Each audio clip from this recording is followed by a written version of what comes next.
नमस्कार, आपके साथ मैं रोहित कुमार, आप न्यूज फॉर नेशन पर। एक तरफ जहां एनडीए में चिराग पासवान और जीतन राम मांझी की वजह से सीटों को बंटवारा नहीं हो पा रहा है, तो दूसरी तरफ महागठबंधन में भी पेंच फंसा हुआ है।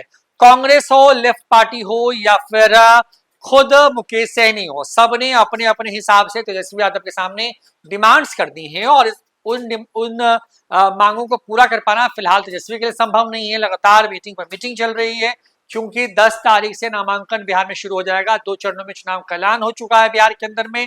10 तारीख से प्रत्याशी नामांकन करेंगे पहले चरण के लिए, लेकिन उसके पहले अभी भी एनडीए और महागठबंधन में सीट शेयरिंग का फॉर्मूला तय नहीं हो पाया है।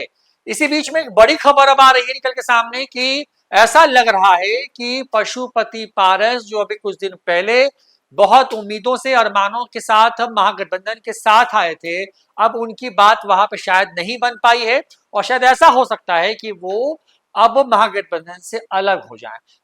कहानी क्या है, चल क्या रहा है, तमाम चीजें बताएंगे। तो उसको आगे बढ़ाते हुए बताते हैं। देखिए, ये पशुपति पारस हैं, ये राष्ट्रीय लोक जनशक्ति पार्टी के सर्वे सर्वा हैं। लोजपा जब 2 फार्म में बटी तो एक धड़ा इनके पास आया, एक चिराग के पास, एक महागठबंधन के साथ फिलहाल ऑफिशियली है और दूसरा धड़ा जो है एनडीए के साथ ऑफिशियली है, चिराग पासवान वाला। क्योंकि तेजस्वी यादव ने इनको कुछ कमिटमेंट्स करे होंगे। जो जानकारी है कि चुनाव में उनकी मन माफिक जो कुछ सीटें हैं वो उनको देने के लिए तैयार थे, लेकिन ऐसा होता हुआ नजर नहीं आ रहा है।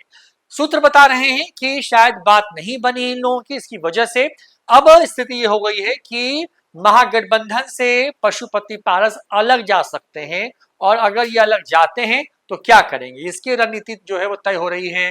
फिलहाल सूरजभान सिंह, जो कि पशुपति पारस के साथ सबसे बड़े चेहरों में से एक हैं, लोजपा रामविलास के समय से शुरुआती दिनों से जो चुनिंदा चेहरे रामविलास पासवान के दौर के वक्त में मौजूद थे लोजपा के साथ में, और जब लोजपा टूटी उस वक्त तक जो लोग थे उसमें से सूरजभान सिंह का भी नाम है। तो सूरजभान सिंह जो है, उनके बारे में खबर ये सामने आ रही है कि सूरजभान सिंह के घर पर एक बड़ी मीटिंग चल रही है। उस मीटिंग में तमाम बड़े नेता जो हैं, जो राष्ट्रीय लोक जनशक्ति पार्टी है उनके लोग मौजूद हैं, और उन तमाम लोगों की मौजूदगी में जो बैठक हो रही है, उस बैठक में ये तय करने की कोशिश है कि आगे क्या किया जाए। हमारे सूत्र उस मीटिंग से जो हमें बता रहे हैं उसके मुताबिक तय ये हो रहा है कि अगर उनके मनमाफिक सीटें तेजस्वी यादव नहीं देते हैं महागठबंधन में, तो एकला चलो की राह पर जो है पशुपति पारस जो है चलेंगे, और जो भतीजे ने साल 2020 में किया था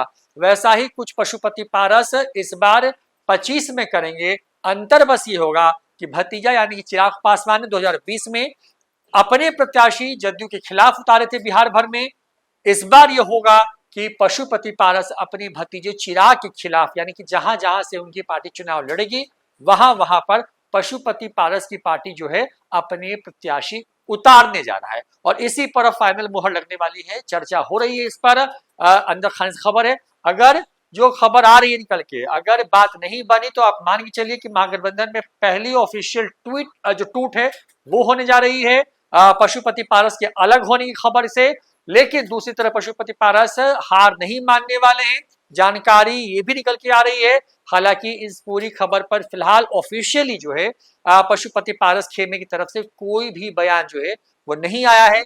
खबर यही है कि पशुपति पारस क्या करेंगे, आगे की रणनीति क्या होगी, इस पर जो है बेहद महत्वपूर्ण बैठक जो है सूरजभान सिंह के आवाज पर चल रही है, और उसी आवाज से जो बैठक नीचे निकल के सामने आएंगी। क्योंकि आप थोड़ा देखिए स्लाइड करके आप समझेंगे इसको कि मतलब चल क्या रहा है, हुआ क्या है।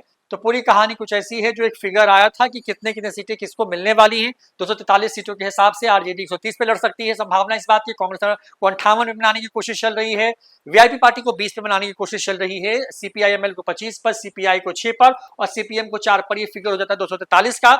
बड़ी बात यह है कि अब क्योंकि तेजस्वी यादव को अपने खेमे से सीट देनी है पशुपति पारस, क्योंकि वो उनकी लायबिलिटी के तहत आए हैं महागठबंधन में, तो तेजस्वी यादव अगर उनको बहुत सीटें दे देते हैं तो उनके लिए और फिगर कम हो जाएगा। लिहाजा यहां पे थोड़ा पेंच फंस रहा है। जो डिमांड है जो महागठबंधन के अंदर में जो क्या कुछ चाहिए वो ये है कि आरजेडी को 130, क्योंकि वही फिगर तेजस्वी ने तय किया है। तेजस्वी यही बताने की कोशिश कर रहे हैं कि हम अपने लिए भी सीटें कम कर रहे हैं और बाकी की भी कम कर रहे हैं। कांग्रेस को 65 चाहिए, मिल रही है। 58 पिछले बार लड़े थे 70 पर। वीआईपी पार्टी पिछले बार नहीं थी, अचानक से आ गई है। 20 देने की बात हो रही है, 40 चाह रहे हैं मुकेश सहनी खुद के लिए। सीपीआईएमएल जो पिछले बार सबसे हाईएस्ट परफॉर्मिंग स्ट्राइक रेट के हिसाब से महागठबंधन के अंदर थी, 25 देने की कोशिश है, उनको चाहिए 35। और सीपीआई जो है उनको पिछली बार 6 मिला था, इस बार जो 6 फॉर्मूला तय हुआ है उनको चाहिए 10। और सीपीएम जो है उनको उनके लिए 4 फॉर्मूला तय हुआ था और वो 4 ही देने की कोशिश है।